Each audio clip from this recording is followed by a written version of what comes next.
Hey, welcome back to the Car Shack. My name is Jimmy Prater. I'm a car closer. That's what I do. I close car deals. I close and close and close, and I close car deals. Dealers, you got to close and close car deals. And it doesn't matter if it's in the internet department or bricks and mortar, if you're closing it on social media. Now, the question is, should you have social media experts? Should you designate a little room in your dealership and just have nothing but social media in there? We know social media sells cars, and there's going to be more and more platforms coming out in the future, like a Facebook, like a Twitter account, okay? They're just going to keep popping up here and here and here. Now, how do you handle it? How do you handle it? You still got to have your local marketing. You know that. But if you're doing the local marketing, you're still in the old school way, still in the 90s or the 80s. You got to get out of that. You know, when you just have graphics on your screen, you just have graphics up there, and the graphics just showing a couple lease payments, and down at the bottom it just shows a disclaimer. Get out of that. That's old school. You got to get out of it. You got to brand. If you're going to brand, you got to brand, you got to brand, you got to brand. But, you know, let's get realistic here. When we hire salespeople, it don't matter what age they are. Everybody's on social media. Pretty much everybody's on social media now.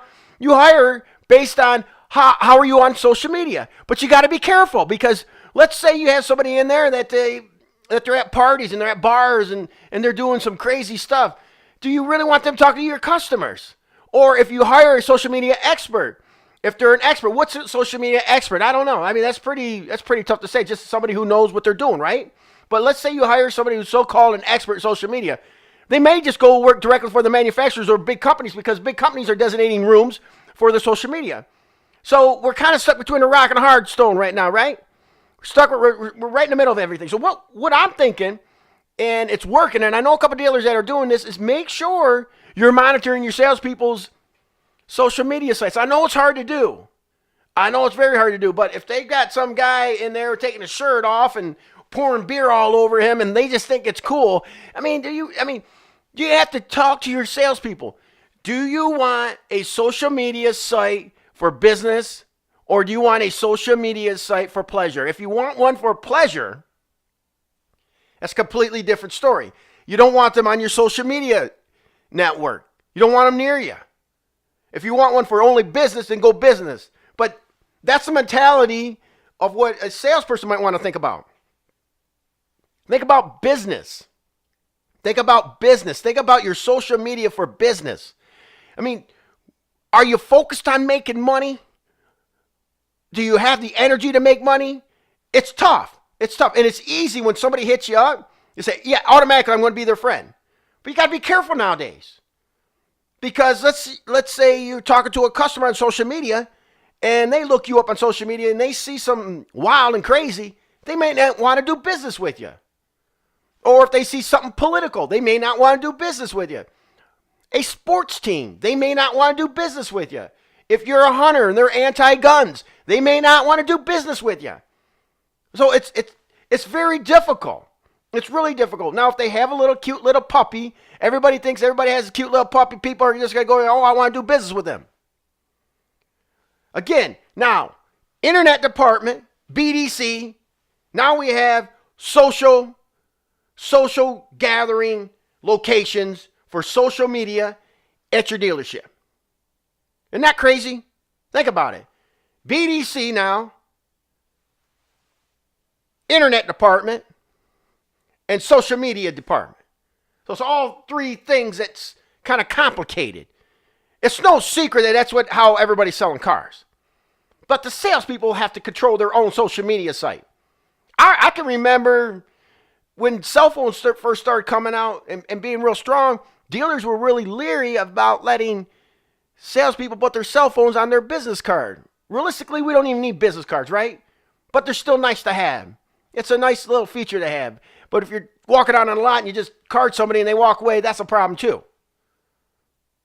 I don't know. But what I think that you need to have your social media controlled by your sales folks. They need to have it all. If your sales representatives don't have the social media, then how are they controlling themselves? I've heard all these stories too about, I sell 25 cars a month off my social media. I've only been in the business for 2 years. Okay, I have a hard time believing some of that. If you have a social network and 25 of your friends are buying cars every month, that's pretty good. I hope it's true. I don't know if it really is, but at the same time, social media is extremely important, and we have to embrace it more. We have to embrace it more. Ford Motor Company now just fired their marketing company they've had for over 70 years. They fired that company, and that company now is to the wayside, and they're just hiring nothing but social media experts. Social media experts. That's what I mean. Let's say you live in a rural area, and it's hard enough to get salespeople, let alone a social media expert. And if they are there, they're probably not going to be there very long. If they're that good, they're going to go work for a big company.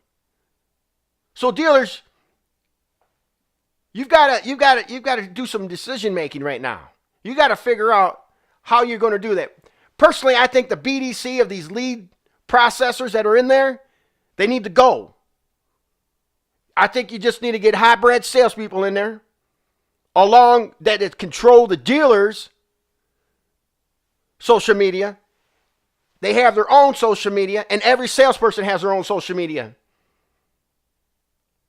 And you just gotta kind of like tell them, hey, don't put any nonsense on there. You gotta loosen the rope a little bit. They have to do it. That's not where all your sales are going to come from, is social media.